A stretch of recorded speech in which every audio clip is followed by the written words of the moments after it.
High dear students, welcome back to NEET and channel NEET 2024-25. ఇవాళ చాలా important day అని చెప్పుకోవచ్చు. ఎందుకంటే గత కొద్ది కాలంగా రీనీట్ అండ్ కోర్టు కేసులు అని చెప్పి చాలా అప్డేట్స్ అండ్ చాలా న్యూస్ అయితే వస్తుంది. సో ఇవాళ దానికి సంబంధించి ఒక కీలకమైనటువంటి విచారణ సుప్రీంకోర్టులో జరగబోతుంది. వాళ్ళు ఆల్రెడీ ఒక అఫిడవిట్ అడిగారు. ఎక్కడి వరకు పేపర్ వ్యాపించింది, ఎంత లీక్ అయింది అని అనేక డీటెయిల్స్ అయితే అడిగారు. ఆ డీటెయిల్స్ సెంట్రల్ గవర్నమెంట్ ఎన్టీ అయితే ఇవ్వడం జరిగింది. అది ఏమని ఇచ్చారు, రీనీట్ ఉంటుందా లేదా, అండ్ కొత్త కాలేజ్‌లో చాలా హోప్స్ పెట్టుకున్నారు స్టూడెంట్స్. మార్క్స్ పెరిగాయి కాబట్టి కొందరికైనా ఎక్స్‌ట్రా సీట్ వస్తుందని చెప్పి. వాటి మీద ఉన్న అప్డేట్ ఏంటి ఈ వీడియోలో చూడబోతున్నాం. మీరు సీరియస్ నీట్ కోసం వెయిట్ చేసే స్టూడెంట్ అయితే వీడియోని లైక్ చేసి వెంటనే సబ్స్క్రైబ్ చేసుకోండి. క్లియర్‌గా, క్లారిటీగా ఇన్ఫర్మేషన్ అయితే ఉంటుంది. సో వీడియోలోకి వెళ్ళినట్లయితే సుప్రీంకోర్టులో ఇవాళ హియరింగ్ ఉంది మళ్ళీ పేపర్ లీక్‌ల మీద. దాదాపు ఒక 40 వరకు వాళ్ళైతే కేసులు వేశారు. వాటన్నిటి మీద ఇవాళ హియరింగ్ ఉంది. ఎంతవరకు పేపర్ లీక్ అయింది, రీనీట్ అనేది తమ యొక్క చివరి ఆప్షన్ అని చెప్పి కూడా సుప్రీంకోర్టు చెప్పింది.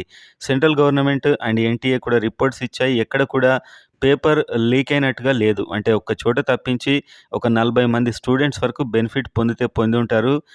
మొత్తం స్టేట్ అండ్ మొత్తం కంట్రీ అంతా కూడా ఇది వ్యాపించలేదు. రిజల్ట్ నార్మల్‌గానే ఉంది. రిజల్ట్ అన్ని చోట్ల పెరిగినట్లే ప్రతి చోట పెరిగింది అని చెప్పి వాళ్ళు రిపోర్ట్ అయితే ఇచ్చారు. అలాంటి ఆధారాలు ఏం లేవు. ఈ పేపర్ పెద్ద ఎత్తున వ్యాపించిన ఆధారాలు లేవని చెప్పి సెంట్రల్ గవర్నమెంట్ అండ్ ఎన్టీఏ కూడా రిపోర్ట్ ఇవ్వడం జరిగింది. తాము రీనీట్‌కి పూర్తిగా వ్యతిరేకమని చెప్పారు. సో ఇదే రిపోర్ట్ వాళ్ళు అడిగారు. సో దీన్ని బట్టి సుప్రీంకోర్టు అయితే మళ్ళీ ఇప్పుడు రీనీట్ ఇచ్చే అవకాశాలు అత్యంత కష్టం. ఇవ్వకపోవచ్చు, దాదాపు ఇవ్వకపోవచ్చు 90%. సెంట్రల్ గవర్నమెంట్ ఎన్టీఏ అదే రిపోర్ట్ ఇచ్చింది. అండ్ వాళ్ళు ఇచ్చారు. వీళ్ళు అడిగిన రిపోర్ట్ వాళ్ళు ఇచ్చారు కాబట్టి, అండ్ వాళ్ళు కూడా తమ చివరి ఆప్షన్ రీనీట్ అనేటువంటిది అని చెప్పడం జరిగింది. కాబట్టి రీనీట్ ఉండదు. ఇవాళ ఏదో ఒక క్లారిటీ వస్తే రావచ్చు. అండ్ కొత్త కాలేజీలు తెలంగాణలో 8 గవర్నమెంట్ కాలేజీలు.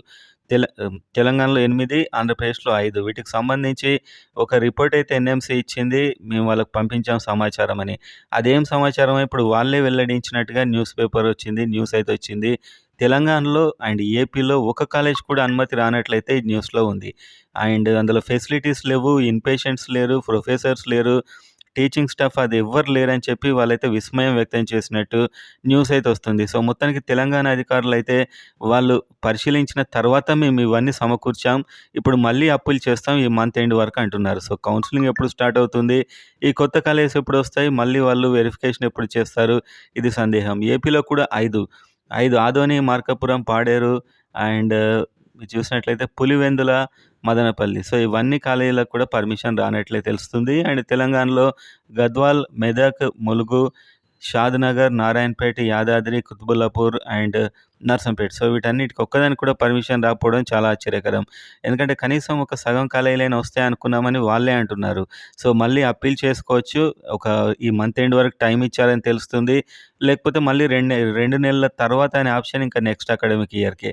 సో ఈసారి కనీసం కొన్నైనా వస్తాయి. ఇవన్నీ వచ్చే అవకాశాలు తక్కువ. ఒకవేళ సెంట్రల్ గనుక ఈ కోర్టు కేసులు ఇదంతా స్టూడెంట్స్‌ని సాటిస్ఫై చేయాలనుకుంటే ఒకటేసారి అన్నిటికి పర్మిషన్ ఇచ్చినా కూడా ఇవ్వచ్చు.